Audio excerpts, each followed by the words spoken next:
And welcome to Hannity. The fourth Republican debate is now in the books, and tonight many pundits are saying that Texas Senator Ted Cruz had one of the strongest performances of the night. Now, he came out swinging on the topic of illegal immigration and more. Watch this. If Republicans join Democrats as the party of amnesty, we will lose. The politics of it would be very, very different if a bunch of lawyers or bankers were crossing the Rio Grande. Or if a bunch of people with journalism degrees were coming over and driving down the wages in the press. And I will say, for those of us who believe people ought to come to this country legally and we should enforce the law, we're tired of being told it's anti-immigrant. It's offensive. I am the son of an immigrant who came legally from Cuba to seek the American dream. And we can embrace legal immigrations while believing in the rule of law. Joining us now with reaction, the man himself, 2016 Republican presidential candidate, Texas Senator Ted Cruz. Senator, I thought you had a huge night last night. Congratulations to you. Let's go to the number one poll-tested line of the night was that line on immigration that you used. You're tired of it. You know, we're being told we're anti-immigrant. It's offensive. Explain more. Well, Sean, thank you. It's great to be with you. You know, I have to say, I suspect an awful lot of Republicans were having the same reaction I was as we were listening to the debate, which is that we saw one Republican after another giving an ode to amnesty, one after the other saying how we needed to be compassionate and we needed to just forgive the 12 million who came here legally and presumably put them all on a path to citizenship. And I got to say, my reaction as I was listening to that, I was just getting angrier and angrier. Look, there is nothing compassionate about a bunch of politicians saying, I'm so compassionate, I'm going to give away your job. Because that's what they're saying. None of them are losing their job, but they're happy to tell working men and women across this country that your job can be taken away by people coming here illegally. You know, Senator, let me add to that point. Because you're right. The more people that cross the border, more competition. We have 94.5 million Americans that are out of the labor force right now.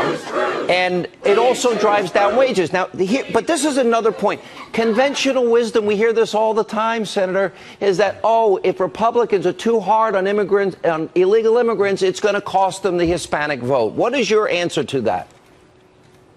That it's utter nonsense. Number one, in 2012, when I was running for Senate in Texas, I won 40% of the Hispanic vote at the exact same time that Mitt Romney was getting clobbered with 27% of the Hispanic vote nationwide. And when I ran for Senate in Texas, I was unambiguously against amnesty. We can compete vigorously in the Hispanic community without abandoning our principles. But number two, if we just agree with Barack Obama and Hillary Clinton on amnesty, Republicans will lose. Why? Because millions of working men and women, millions of Reagan Democrats will stay home to say, to heck with all of them. They're all in the pockets of the big banks and Wall Street and K Street and the lobbyists. They don't care about us.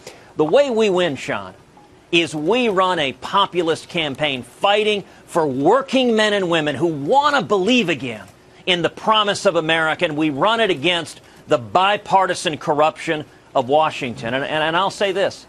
If Republicans nominate a candidate who has embraced amnesty, it means we give up that issue in 2016. It means both candidates, the Republicans and the Democrat, will be supporters of amnesty. That is a ticket to losing this general election. It's fascinating what emerged last night. One of the things I like the most about you have a few fans back there, Senator.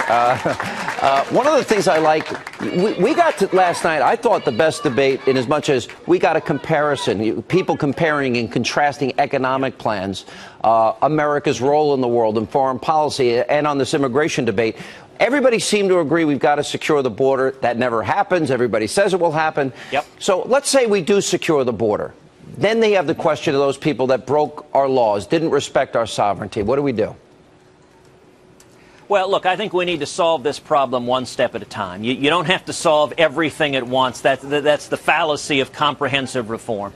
We need to start with actually securing the borders. And one of the nice things is, actually, existing federal law is quite robust. If you look at federal law, it is federal law today that there should be 700 miles of double-layered fencing built along our southern border. Where is it?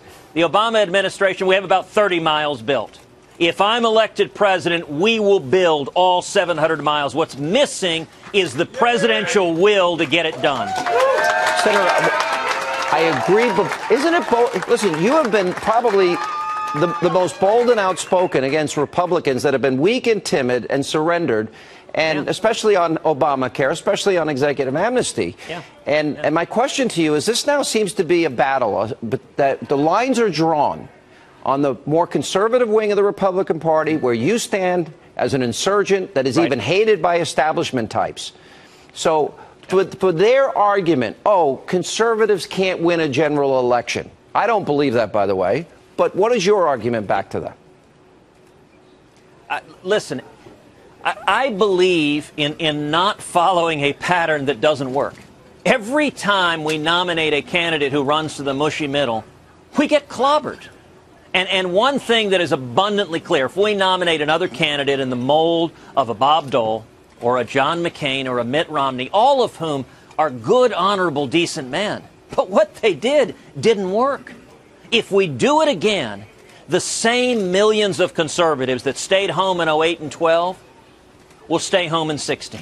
It doesn't make any sense. I think this election is going to be like 1980, that we're going to win by doing exactly what Reagan did, by painting in bold colors, not pale pastels. We've got to bring people out, and the way you do that is you give them a reason to vote. You know, one of the reasons I thought the debate last night was such a great debate is we finally saw some clear policy contrast, whether it was on amnesty, where a bunch of those candidates on stage were embracing amnesty, and I was proud to take the other side, or whether it was on bailouts. You know, I had an exchange midway through the debate with another candidate who was embracing the idea that we ought to be bailing out Wall Street and we ought to be bailing out big banks. And, you know, it was striking, Sean. 3, 4, 5 candidates on that stage were asked, would you bail out big banks? Not a one of them was willing to answer the question. They bobbed and weaved and talked back and forth. And that's why I jumped in and said, you want an answer to that question? The question is no. We shouldn't be bailing out giant banks. What about mom and pop? What about Main Street? We shouldn't be using taxpayer funds to continue the cronyisms and bailouts. And if I am president, there will be no bailouts for the rich and powerful.